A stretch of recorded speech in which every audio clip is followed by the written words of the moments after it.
నేను ఒకసారి ఆరు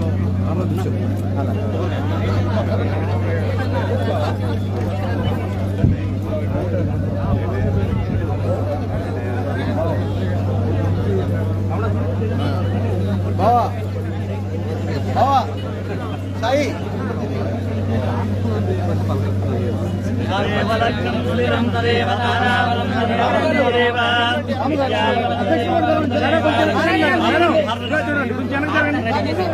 అట్టే మేడం అట్టే అట్టే అట్టే వెనక్కి జరిగి ఇటు చూడండి అందరూ వస్తారు రాడి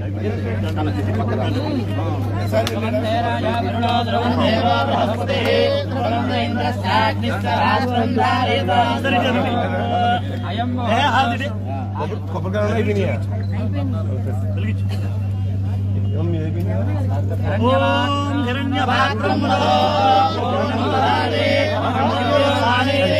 సార్ రాము సార్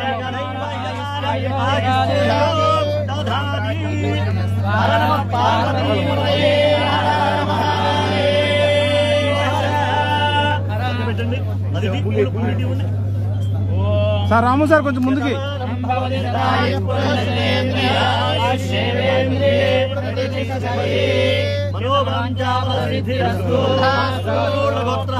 చంద్రబాబు నాయుడు నామదేవత్యా సకల ఆయు ఆరోగ్య ఐశ్వర్యాభివృద్ధిరస్తు దిగ్విజయ ప్రాప్తిరస్తు సిద్ధిరస్తు అఖండ విజయ ప్రాప్తిరస్తు చందనోళ్ళ గోత్రః వెనుగండ్ల రామో పదవి ప్రాప్తిరస్తు సిద్ధిరస్తు శతమానం భవతి శతాయు పురుషేంద్రియేంద్రియే శతమనంతం భవతి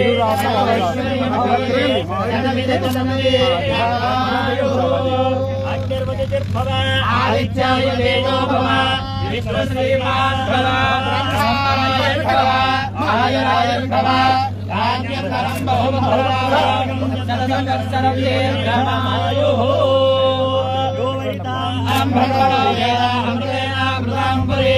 తస్మై బ్రహ్మయ బ్రహ్మాజ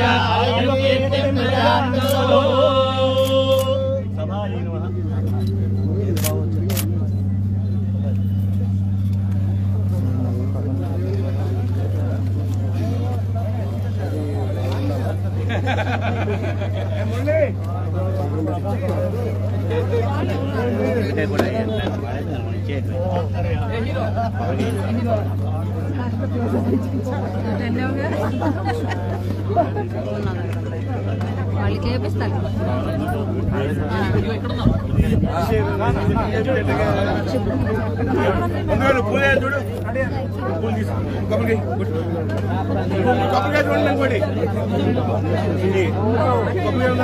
వచ్చిందా ఫోటో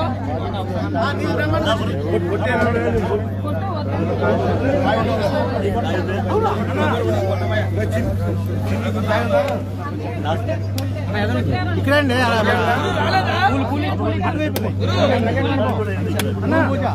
శతమానం భవతి శతాయు పురుషేంద్రియేంద్రియే ప్రతిష్టతి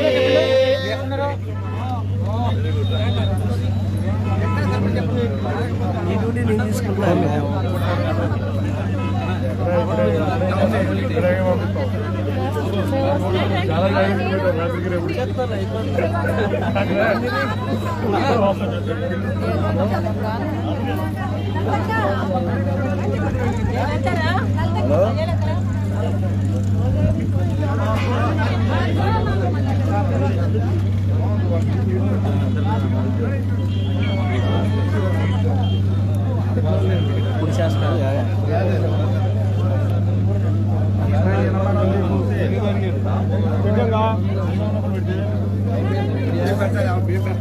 రాబోయే కాలంలో చంద్రబాబు నాయుడు గారు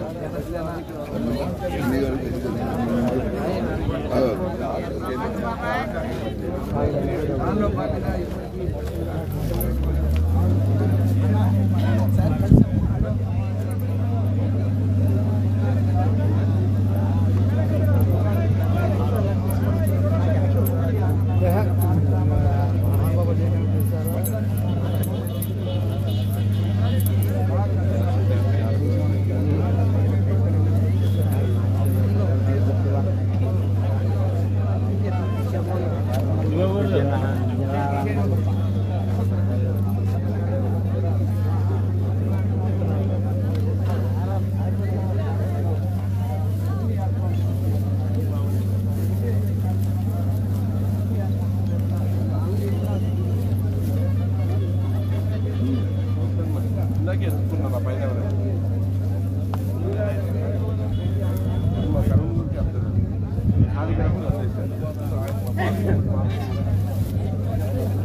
బాబు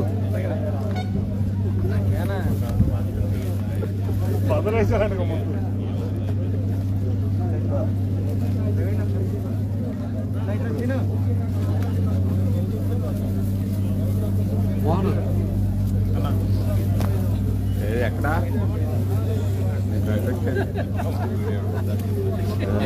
ఎక్కడ మరి నువ్వు కాపాడలేదు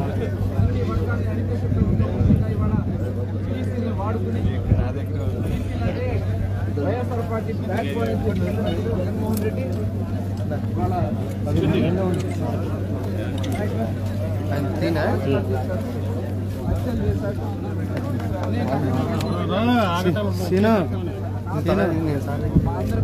అవునా పోండి అరే నువ్వు తీరా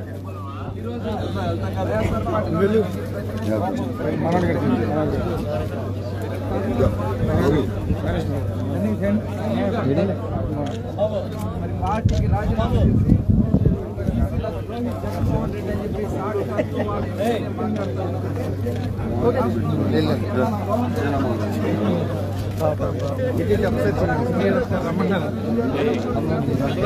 ఆయన ఫోను ఆయన పెట్టించుకో ఆ బాబాయ్ దగ్గర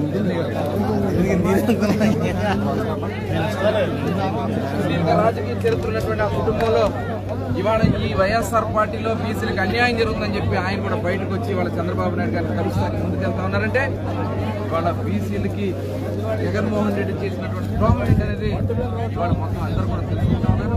మొత్తం అందరూ కూడా బయటకు వస్తూ ఉన్నారు. వాళ్ళ ఖచ్చితంగా చంద్రబాబు నాయుడు గారి నాయకత్వంలో చంద్రబాబు నాయుడు గారు అయితేనే బీసీలకి రక్షణగా ఉంటారనే ఉద్దేశంతో వాళ్ళ జనసేన తెలుగుదేశం పార్టీ కలిసి రేపు భవిష్యత్తులో ప్రభుత్వం ఏర్పాటు చేయడానికి అన్ని బీసీ పక్షాలు కూడా ఇవాళ ఏకపక్షంగా సపోర్ట్ చేయడానికి వస్తున్నారు. మరి ఈరోజు వైఎస్ఆర్ పార్టీలో ఉన్నటువంటి బీసీ సోదరులారా ఆలోచించండి. ఇట్లాంటి బీసీలు అణిచేస్తూ ఇవాళ నలుగురు రెట్లు పెట్టుకుని తన సొంత సామాజిక వర్గం సొంత కుటుంబ సభ్యుల్ని విజయసాయి రెడ్డి గారు ఉత్తరాంధ్ర, పెద్దిరెడ్డి రామచంద్రారెడ్డి గారు, సజ్జల రామకృష్ణారెడ్డి గారు, అదేవిధంగా సుబ్బారెడ్డి గారు, ఇలా కొంతమంది లిస్టుకి ఇవాళ ప్రాతినిధ్యం ఇస్తున్నారని కూడా సాక్షాత్తు వైఎస్ఆర్ పార్టీలో ఉన్నటువంటి ఎంపీలు ఎమ్మెల్యేలు మాట్లాడుతూ ఉన్నారంటే ఒక్కసారి మనందరూ కూడా ఆలోచించుకోవాలని మరొకసారి తెలియజేస్తూ మళ్ళీ బీసీలుగా నిలబడే తెలుగుదేశం పార్టీని గెలిపించడానికి బీసీలందరూ కూడా ఏకం కావాలని చెప్పుకోవాలి.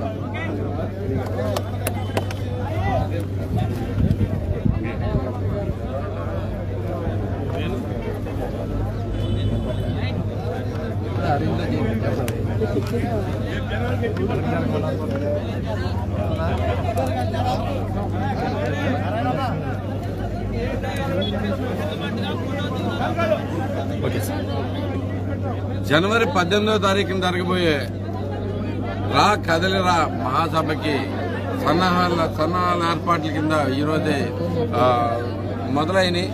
ఈ ఒక్కరోజు మొట్టమొదటి రోజు మనం భూమి పూజ చేయడానికి దగ్గర 700 మంది ఉత్సాహంగా ముందుకొచ్చి నడిపించడం జరిగింది.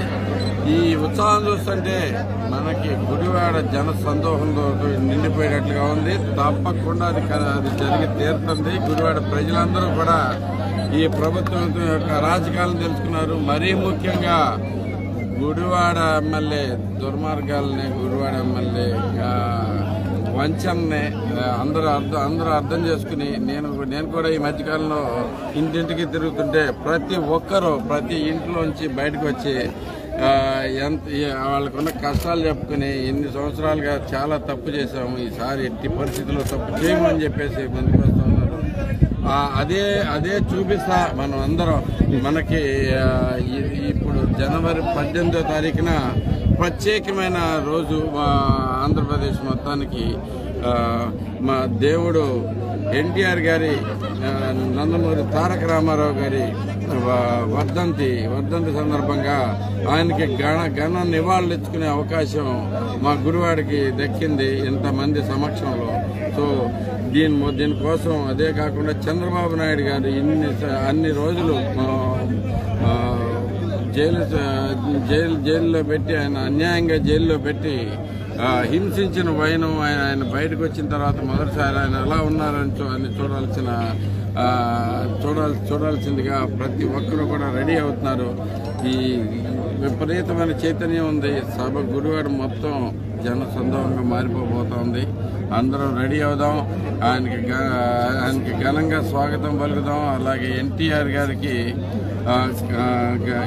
గారికి ఘనమైన నివాళులు అర్పిద్దాం. అందరూ రెడీగా ఉండండి. ఈ సభకి జనసేన నాయకులు కూడా చాలా ఉత్సాహంగా ముందుకు వస్తూ ఉన్నారు. వాళ్ళందరూ మాతోటి కలిసి పనిచేయడానికి ప్రతి ఒక్క జన సైనికుడు, అలాగే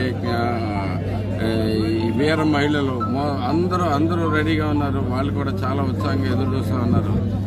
మాకు అసలు డౌటే లేదు, ఈ సభ అత్యంత గొప్ప సభగా మిగిలిపోబోతుంది. మొత్తం 25 నియోజకవర్గాల్లో జరిగే సభలన్నింటిలో కూడా గుడివాడ స్పెషాలిటీ చూపించుకోబోతున్నాం. ఆయనకి ఎన్టీఆర్ గారికి నివాళులు అర్పించబోతున్నాం.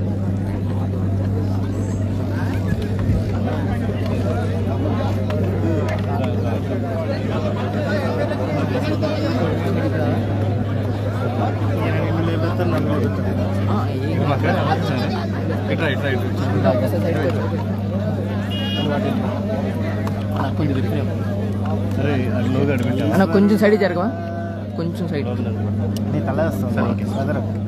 ఈ నెల 18న గుడివాడలో తలపెట్టిన రా కదలిరా సభకు ఇవాళ గుడివాడ ప్రజలు ఎంతో అదృష్టం చేసుకున్నారు. చంద్రబాబు నాయుడు గారు జైలు నుంచి వచ్చినాక ఈ సభలు ప్రతి పార్లమెంట్ నియోజకవర్గంలోనూ నిర్వర్తిస్తున్నారు. ప్రజలందరూ ఎప్పుడెప్పుడు చంద్రబాబు నాయుడు గారిని చూద్దాం, ఎందుకంటే వారు ఒక అక్రమ అరెస్టుకి జైలుకి వెళ్ళి వారి ఆరోగ్య పరిస్థితి ఎట్లా ఉంది, వారిని చూసి చాలా రోజులైందని ఎంతో ఆతృతతో ఎదురు చూస్తున్నారు. అటువంటి సమయంలో గుడివాడకి అదృష్టం దక్కినందుకు మనం అందరం ఆనందంగా మొదలవ్వాలి. ఉమ్మడి కృష్ణా జిల్లాలో మొదటిగా తిరువూరులో జరిగింది సభ, అది అద్భుతమ విజయం సాధించింది. అంతకు మించిన విజయం గుడివాడలో జరగబోతుంది. ఇక నుంచి అయినా రేపు రాబోయే ఎలక్షన్స్లో మనం 175 నియోజకవర్గాల్లో 165 నియోజకవర్గాల పైగా టీడీపీ జనసేన ఆధ్వర్యంలో ఎమ్మెల్యేలు గెలవబోతున్నారు.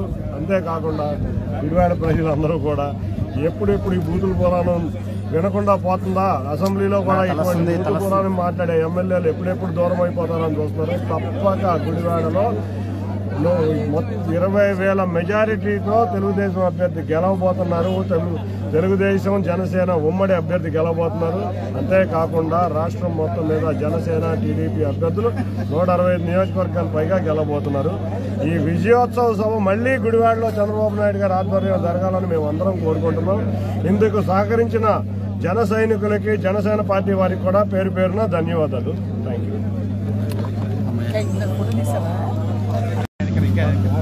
అన్న ముందుకు రావద్దన్న, వెనకే జరగండి.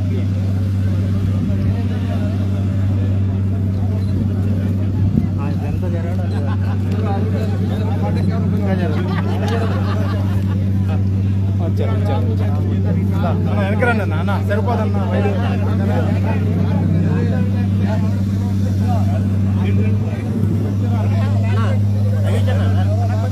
వస్తా ఇంకా రాదు.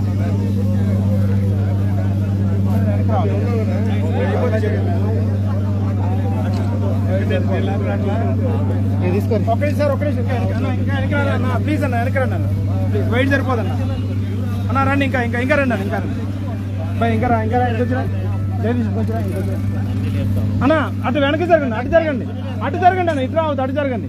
ఎస్ రెడీ అన్న, ready sir.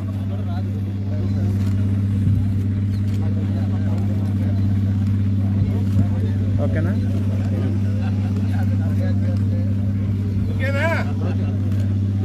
Thank you very much.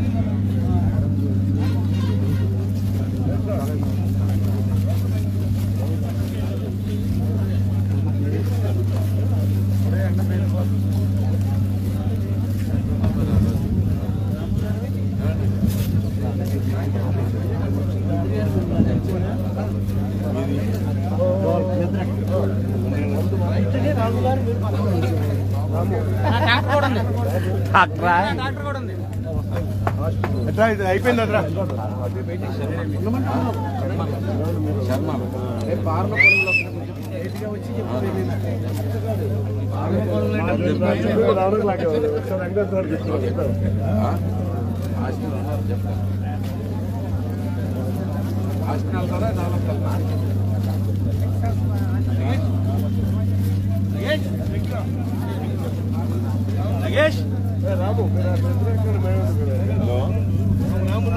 అయిపోయిందా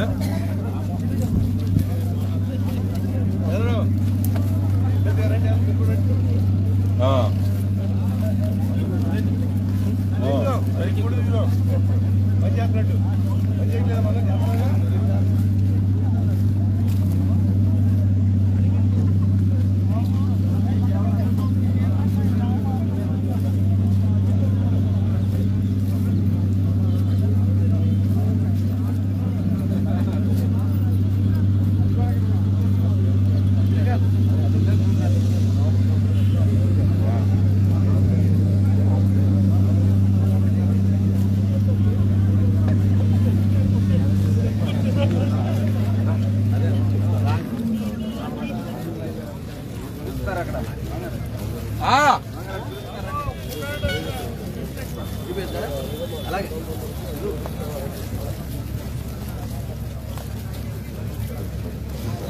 రామకృష్ణ లేట్ అయింది.